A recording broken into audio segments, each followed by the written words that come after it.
Barbecue in Australia is booming, and I'm not just talking about burning a couple of snags on a gas grill either. We're talking wood-fired, bark-crusted, smoked meats. I'm Jess Pryles from Burger Mary and the Australasian Barbecue Alliance. Welcome to the world of the low and slow.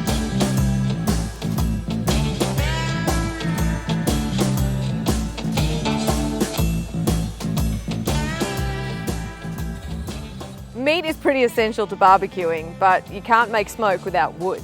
And not all woods are created equally.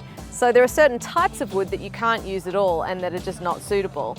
More than that, you want to make sure that you're using seasoned wood when you're barbecuing. Now that just means that the wood has been dried out a little bit and some of the moisture taken out. That results in a cleaner burn, less creosote, and that means better tasting food.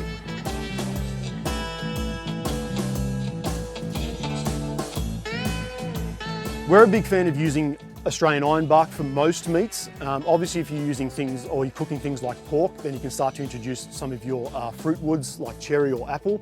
But overall we think Australian ironbark is probably the best overall for all your meats.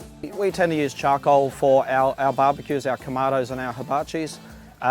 What we do is we add wood chips, and depending on what meat we're cooking, we'll use different types of wood chips. So we use oak on beef because it's a more robust type of wood. It adds to the beefiness of the flavour, really rich smoke. We tend to use lighter woods like peach or apple for things like pork, which are a bit more delicate, and again for chicken as well, we use some of those lighter smoking woods. I like to cook with cherry wood, just to give hints of the fruit with pork. And if I really want to give it some extra punch, I'll use hickory wood. Similar for brisket, I'll mainly use hickory.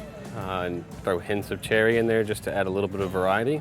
I guess there's really, your three categories. Your wood, your hard lump, your briquettes, and gas. And of course, it goes without saying, what you can get from open flame, charcoal, lump over a gas is night and day. So there's some real benefits to that. If you want to knock it out of the park and really wow people and provide that unique experience with that smoke and that wonderful flavor that you get with charcoal, you can't beat it. We normally use fruit woods, apple, oak. Like to use some of the Aussie stuff like melaleuca. Yeah, it just depends on what we're cooking and what flavours we want with it. We tend to use heat beads for the slow style cooking as opposed to the charcoal. A lot of our grilling's done with the charcoal, but prefer to use the heat beads, just a bit more consistent. The different woods we're doing with our lamb. We're even smoking with the rosemary with the lamb, trying to get a bit of that kind of Aussie flavour through that. With our chicken, we're doing it's a bit of a kind of a sweeter chicken, so we're doing apple. We've started playing with a bit of plum wood and jam wood as well. It's a bit strong, a bit pungent, so we do a little bit light on that.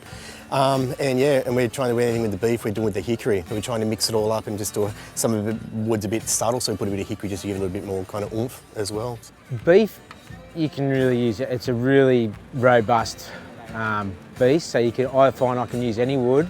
But when you come to your pork and chickens, you really need to be gentle with your stone fruit woods and to not overpower the meat, because you still want the flavour of the meat.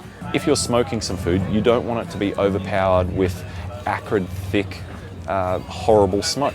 You don't want to overdo your smoking wood, so you need to run a clean fire. You don't want a huge, billowing, smouldering, white, smoky producing fire.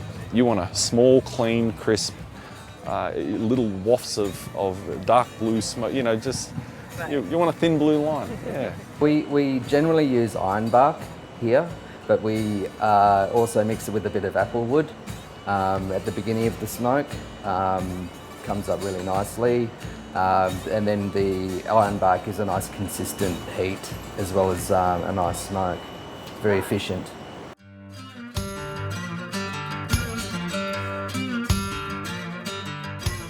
It's wood, it's natural, it's fantastic, and it makes the food taste fantastic. The wood I use is at least 1 year old, so all the sap is out of it. If you don't have the sap out, you get the creosote, and it doesn't do your meat any good. It just messes up the flavour. Well, at the moment, most of the big wood-fired barbecue is using cherry and apple. They love and our ironbark and oak. We do Blue Bonnet in Melbourne and Gembar and Low and Slow in Melbourne, and they're using Low and Slow's using our ironbark and apple and gem bars using our ironbark and oak wood. What has just started to go crazy is the oak, because it gives a hell of a smoke ring. And then they'll match that up with the apple or the peach.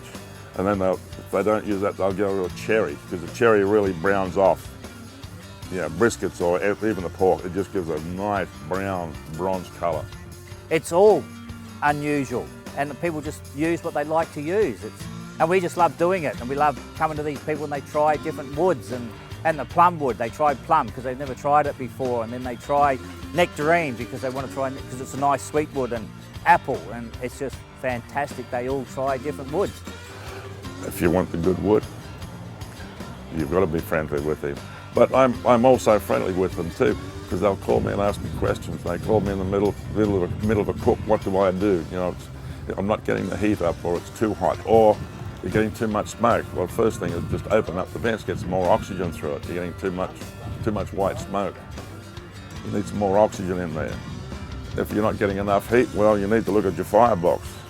We only do this just for the fun of it. We're actually a restaurant business, and we look after all the top chefs in Australia. Heston, Matt Moran, Neil Perry, Pete Evans, George Columbaris, Porteño Boys, you name a top restaurant, we do them. We just love doing it.